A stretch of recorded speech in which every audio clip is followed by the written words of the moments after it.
But Abu Talib was a support. Abu Talib protected the Prophet ﷺ. He took charge of him. And he even brought him back securely back into Makkah. So, there's so many things that Abu Talib did for, you could say, not just the Prophet, but actually for Islam. But he didn't accept Islam.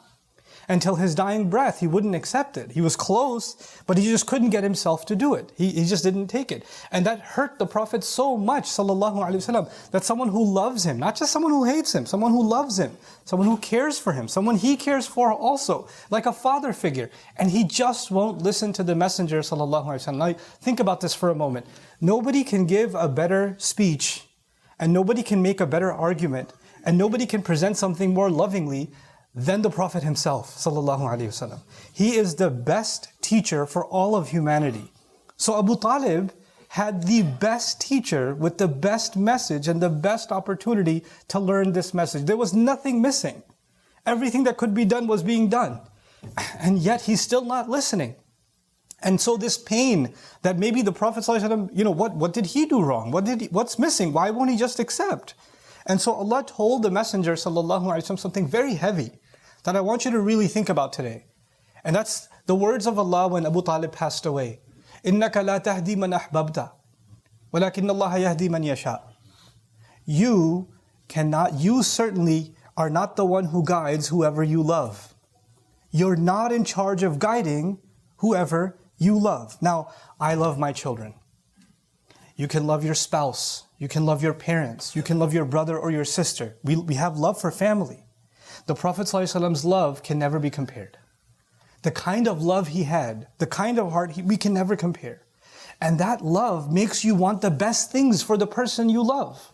Which is why the Prophet ﷺ wants guidance for Abu Talib. That's the best thing you can have. The ultimate gift would be guidance. And Allah has given the ultimate gift of guidance to the Messenger ﷺ. And his loving uncle didn't take it. He didn't take this profound gift. It's so painful. And Allah taught him a very heavy reality. And through that painful experience of the Prophet ﷺ, he taught us a reality. You, for sure, are not the one who guides whoever you love. Every time we read about the Prophet ﷺ and something painful that he went through, you have to understand something. Allah put him through trials and difficult experiences, not because Allah wants him to go through difficult experiences.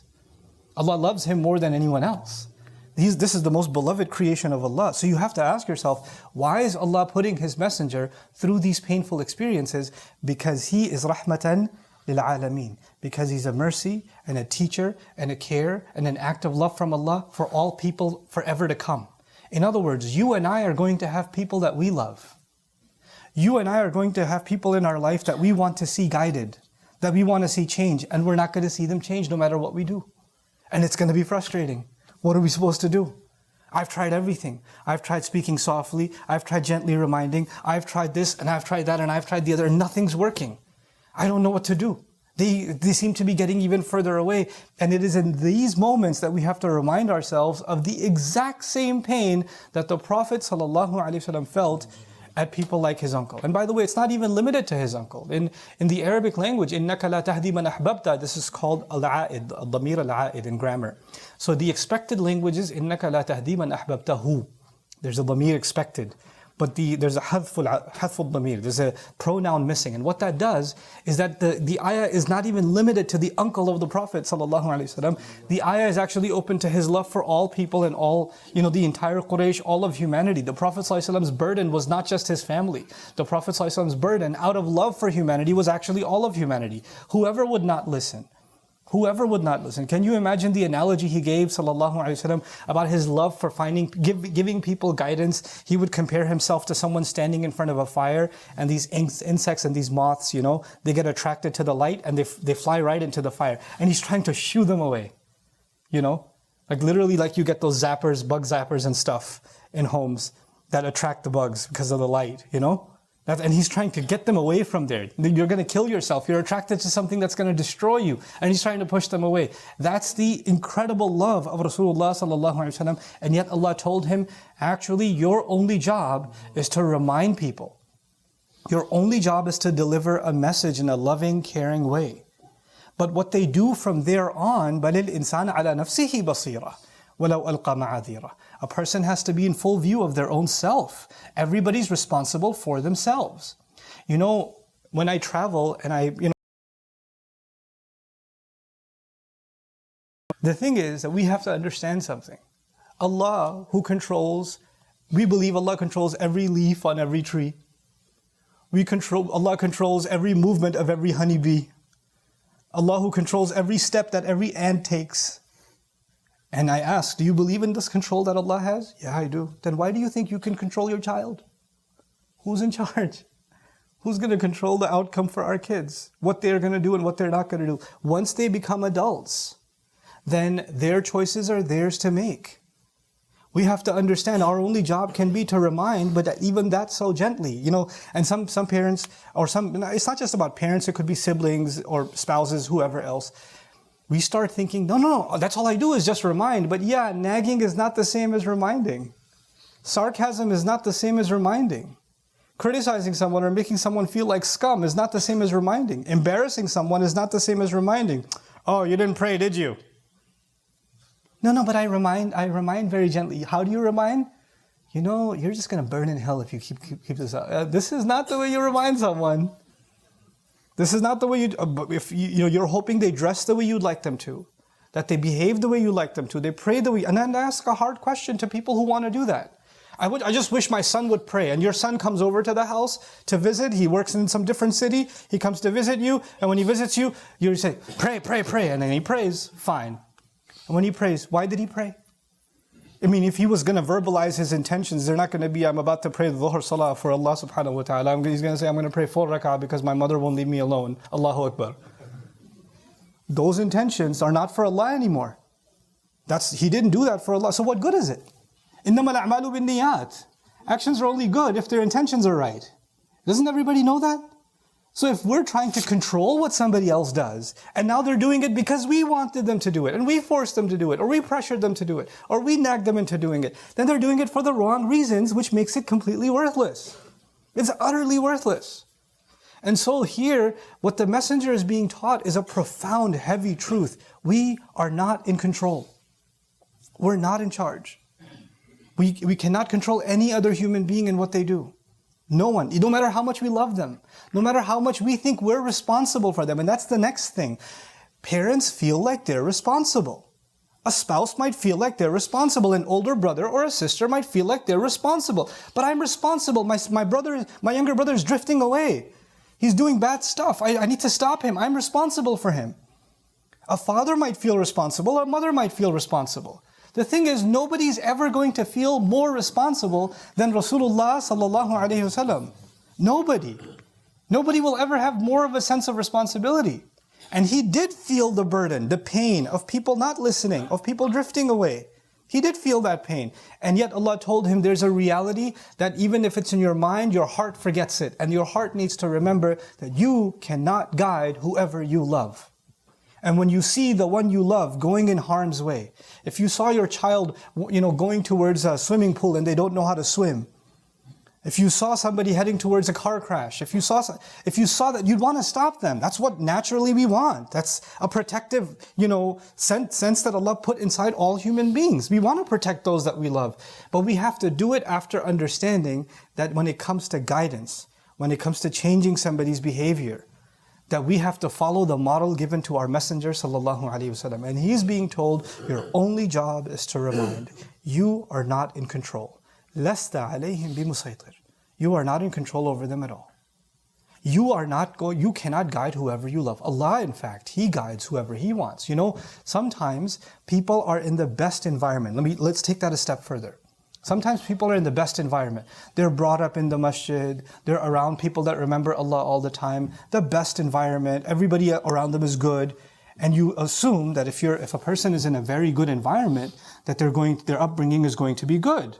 That they're going to turn out okay, And on the other hand, if somebody's brought up in a very bad environment, then they're going to turn out bad. But think about that. When Allah decided that Ibrahim alayhi salam is going to be guided, he was in the worst possible environment. Nobody believed. Everybody around him was doing shirk. All he saw around him was idols. When the young people of the cave decided to turn to Allah, they're not even prophets. They're not even prophets. There's no good environment around them. They're young, they're wealthy, they can do whatever they want with their life, and yet Allah turned their heart. And they turned. Meaning, your environment doesn't decide whether or not you're going to turn out okay. That's not what decides it. On the other hand, you have the city of Medina. How many people would wish, if Allah gave us the opportunity to live in Medina at the same time as Rasulullah sallallahu alaihi wasallam? Anybody would take that wish, any believer would take it, yeah, I'd love to be there. I'll take it. I'll give up anything to be there. In the company of Rasulullah sallallahu alaihi wasallam in the city of Medina. And yet you have some of the worst hypocrites that have ever lived, living in the city of Medina, in close proximity to the Prophet ﷺ. Are they not in the best environment? They are. They're actually praying in the first row behind the Prophet ﷺ, some of the leaders of the munafiqeen. The environment doesn't decide whether or not you're going to be a good person or a bad person. That's not going to decide. When Allah decides to guide you, then none of the misguiding factors have any effect. When Allah decides that if you walk away from Allah's guidance, you could be in the best environment, it won't make any change. So we start assuming that maybe we can control our children's behavior or anybody's behavior if we change their environment completely. I want to give them a different kind of environment. I want to give them a more suitable environment. The best environment is actually a supportive environment from a person. It's not society, it's not the street, it's not the school, it's not the outside world. It's the world inside the family. That's actually the ultimate influence. Think about this. You have this child, Yusuf alayhi salam, just a kid. Tells his dad a dream. He just saw a dream. And his dad tells him not to tell his brothers, and encourages him and reminds him of Allah. What we learn as a hint from the Quran is from an early age, his father actually gave him some good lessons in life. How to remember Allah. How to keep conscious of Allah in your life as a child. And clearly his family is not a good family situation. His brothers are no good. We learned that early on. So it's not like he's in a very healthy family environment. And soon after that, he's kidnapped, he's taken away, he's now a servant in a non-believing society, which means there's no believing influence left. Later on in his life, he's in jail. Obviously, jail's not a good environment. So most of his early life, he spent in a bad environment. Most of his early life was in a terrible environment, yet that did not control his guidance. That did not dictate what kind of person he's going to be.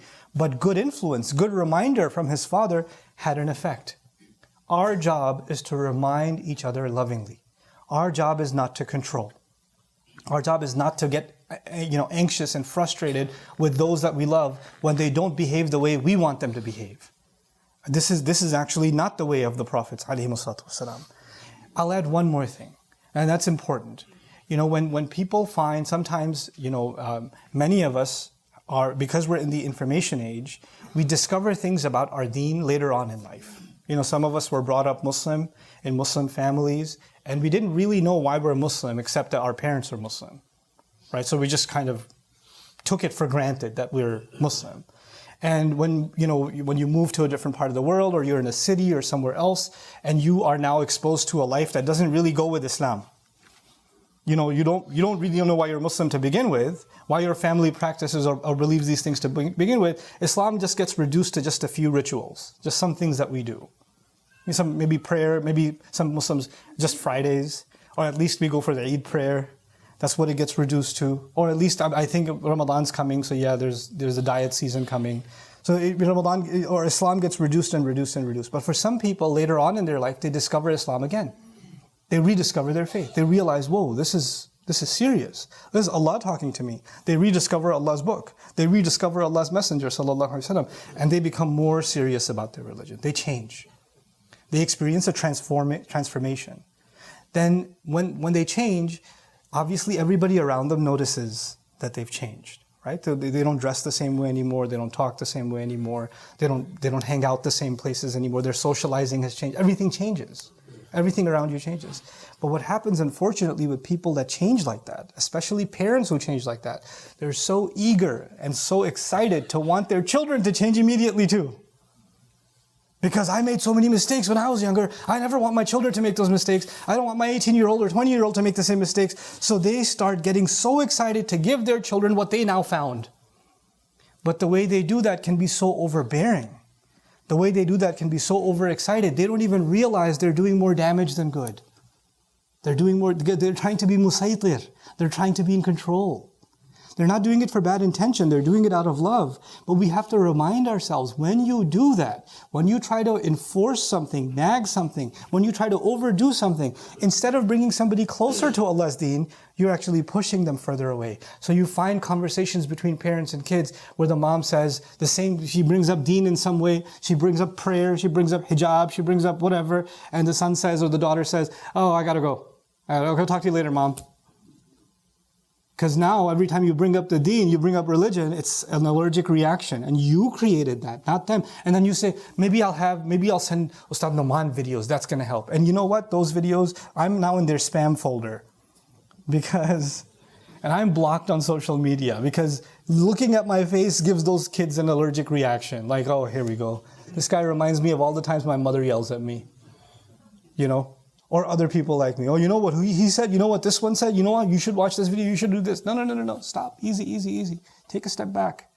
The first thing is actually love itself. When you show someone love, when you show someone care, we're so eager to make someone listen to what we have to say. How often is it that we're listening to what they have to say? When someone's struggling, how often are we listening to them? This is actually a big difference between us and other faith communities. I'll tell you a story before I conclude about how do you bring people's hearts closer to yourself. Some time ago, I actually attended a church gathering. Just want to see what these guys do. So it's like a Wednesday night, and the preacher speaks for like 5 minutes. He says whatever he says. And then the most interesting thing happens. He asked the crowd, so who's having a problem? Tell me about it. Some guy, I just lost my job. It's been tough. All right, everybody pray for Jeff. And everybody starts praying for Jeff. And somebody, I just got divorced. She took the house. Everybody pray for, and then this woman, I just got diagnosed with cancer. And everybody's praying for her. And then this guy in the corner says, he lost a job? Talk to me afterwards. There's an opening in my company. And they start, because what brings them closer together was not that this guy is going to speak for hours and hours and they're going to sit there and listen. Actually, they were drawn to this gathering because they have a place where they can be heard, where they can feel supported. Rasulullah sallallahu alaihi wasallam was an amazing listener. We think of Rasulullah sallallahu alaihi wasallam as an amazing speaker. Yes, he was. But he's also an incredible listener. A lot of times, the people whose hearts you want to affect, you and I start thinking, if we just talk to them, they'll change. Let me tell you, more than talking to people, we have to learn to listen to people. We have to learn to listen to people. And when you listen to people, you don't listen to just answer them and argue back, or before you even finish hearing what they have to say, you already have 10 answers for them. No. Just listen. Don't listen with a pre-programmed, I'm going to answer them real good. There are some people that are listening to a question halfway through. Let me tell you what. No. Just listen. Just listen. This is not a debate. It's not a contest. You're not going to crush them with evidence. This is not going to be some sort of a competition where you're going to answer them real good and everybody's going to go takbir. No. None of that. None of that. Your job is just to be a good listener first. Let people say what they have to say. Let your family members air out what they feel. And you have to first, if you can't empathize, one of the qualities of the Prophet ﷺ, بِالْمُؤْمِنِينَ رَؤُوفٌ رَحِيمٌ. The Prophet ﷺ is ra'uf, which means extremely empathetic. Meaning he goes out of his way to try to understand what others are feeling. What others are feeling. So many times you find narrations of the Prophet ﷺ, people came to him and said, I need this, I need this, I need this. You don't find the Prophet ﷺ going directly to them and saying, you need to do this, you need to do this, you need to do this. They're coming to him and telling him their problem. This is the level of comfort that they have with Rasulullah sallallahu alaihi wasallam. And today, anybody who even looks religious or represents the religion, people don't want to come to them, they want to run away from them. Oh, if I just go anywhere close, the lecture is going to start. I don't want to do that. So this, internalizing that you and I are not in control. Our job is to give gentle reminder. And we cannot do so if we don't become good, empathetic listeners. If we don't empathize with the feelings that you don't have to agree with somebody else's feelings, but everybody's entitled to their feelings. Everybody has feelings that they have to work through. And we have to be able to do that. We have to be, especially for those that we love. May Allah Azza wa Jal soften our hearts towards those that we love and make us better able to listen to them. May Allah Azza wa Jal make us wise in the way that we give reminder. And may Allah Azza wa Jal make us humble that even when we give advice, that doesn't mean that we know everything. But we should actually always remain humble that we are students ourselves. We're learning ourselves. And so that He make us careful about the advice that we give, that it's actually based on sound knowledge. Barakallahu li wa lakum fil Qur'an al-Hakim wa nafa'ani wa iyyakum bil ayati wa dhikr al-Hakim.